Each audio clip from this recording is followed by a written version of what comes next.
Wade Wilson. Bro really thinks he is Deadpool. Sharing a name with Marvel's Deadpool, Wade Wilson became a twisted mirror of the character. Not a chaotic hero, but a real-life monster. Wade Wilson was born in 1994, the unwanted product of two children who had no business being parents. His biological father was 15, his mother barely 14 when he was conceived.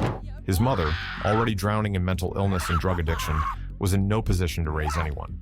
Wade was given up for adoption and taken in by the Wilson family, good, church-going people who actually believed love could fix everything. For a while, it looked like they might be right. Wade was a bright kid. He loved sports, he did well in school, and he showed all the signs of a normal, happy life. By the time he was 13, the first real signs showed up. He became paranoid, convinced people were spying on his family through the windows. He started using drugs heavily, not weed, not experiments, but serious drugs. His adopted parents tried everything. They invoked the Baker Act, forcing him into psychiatric evaluation. But Florida's mental health system treated him like a minor inconvenience. After just 24 hours, Wade was back home, angrier. Wade suffered multiple concussions playing sports, then later more head injuries in car accidents. No one knows exactly how much permanent damage was done, but something in his mind started slipping, and it never came back. By 16, the kid who once aced his classes was now collecting criminal charges like trading cards, assault, fraud, grand theft. Over 20 charges stacked up in just a few short years. He was sprinting toward the edge and daring the world to stop him. Psychiatrists tried to put labels on what he had become: bipolar disorder, schizoaffective disorder, antisocial personality disorder. He stopped seeing people as people. He stopped seeing right and wrong as real concepts. On the night of October 7th, 2019, Wade Wilson let every monster inside him loose. It started at a bar called Buddha Life. Wade met Christine Melton there. She seemed relaxed, maybe a little tipsy, and for whatever reason, she trusted him enough to invite him back to her house. For a while, everything seemed normal. They drank more. Christine eventually dozed off. Wade didn't leave. He waited, watching her sleep, and then, when the moment felt right, he strangled her to death.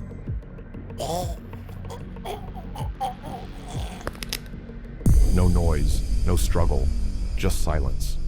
Afterward, he decided to hide the body.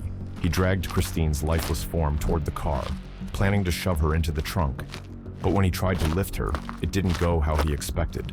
Her body had already started to stiffen. Rigor mortis was setting in. He struggled for a while, getting frustrated, but eventually he gave up. Instead of wasting more time, he stole Christine's car and left her behind, sprawled out, alone in her own home. But Wade wasn't finished. Only a few hours later, while driving around Cape Coral in the stolen car, he spotted 43-year-old Diane Ruiz walking to work. He pulled over and waved her down, pretending to be lost and needing directions.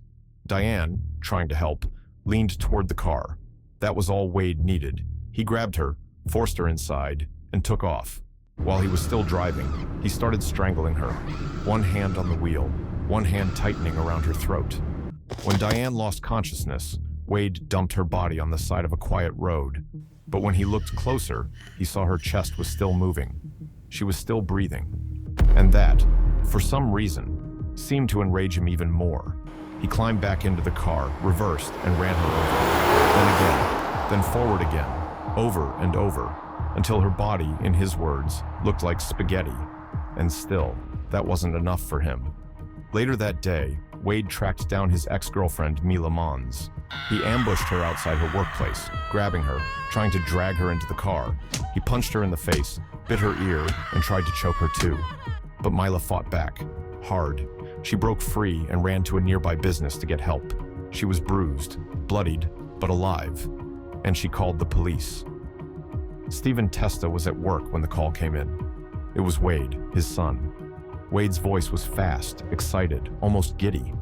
"Dad, I did something I can't take back," he said. At first, Stephen thought it was just another drug-fueled rant, another lie. Over the next few minutes, Wade spilled everything. He said he had killed 2 women. He strangled in her sleep, tried to shove her into a trunk, but she was too stiff. The other, he strangled while driving. When she wouldn't die fast enough, he ran her over again and again until she looked like spaghetti. He said it like he was proud. like he was telling a funny story from a wild night out. Stephen stood there, cell phone pressed to his ear, frozen. Somewhere deep inside, there was a moment, a flicker, where he almost did what Wade wanted. Almost said, "I'll help you, son." Almost tried to find a way to make it all disappear. But then he thought about those women, Christine, Diane, someone's daughter, someone's sister, and he knew. Wade wasn't scared. He wasn't sorry.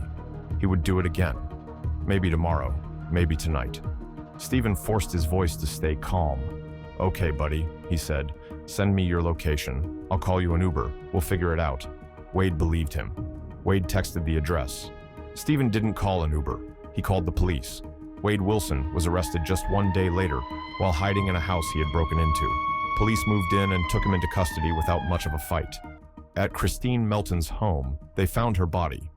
She had been dead for several hours, hidden under a pile of blankets and clothes near the hallway. There were no signs of a struggle, suggesting that Christine had been attacked while she was sleeping. A few days later, during a broader search, police found the body of Diane Ruiz in an open field near the Sam's Club parking lot. She had been run over multiple times, just as Wade had bragged to his father over the phone. Digital evidence tied Wade even closer to the crimes. His phone data showed he had been at the locations where both victims were attacked. Most damaging of all was the recorded phone call between Wade and his father, where Wade gave a detailed confession. At that point, any excuses Wade tried to make, claims about being framed or set up, fell apart completely. There was no escaping what he had done. Wade Wilson eventually faced a long list of charges in court. The main ones were 2 counts of first-degree murder, but there were also charges for grand theft, assault, and even drug trafficking while he was in jail. The prosecution pushed for the death penalty, pointing out several aggravating factors. First, Wade's actions showed clear planning. These weren't crimes of passion. He knew exactly what he was doing. Second, the level of brutality was extreme, especially in how he killed Diane Ruiz. Third, and maybe most disturbing of all, Wade showed no signs of remorse. In fact, he sounded excited when describing the murders to his father over the phone. In June 2024, after a quick deliberation, the jury found him guilty on all charges. 2 months later, in August 2024, Wade Wilson was officially sentenced to death. He filed an appeal in September 2024, but given the overwhelming evidence, few believe it will change anything. For now, Wade waits on death row, just another monster behind bars with no real future left. After being sentenced to death, Wade Wilson didn't disappear quietly behind bars. In prison, Wade joined the white supremacist gang called Unforgiven.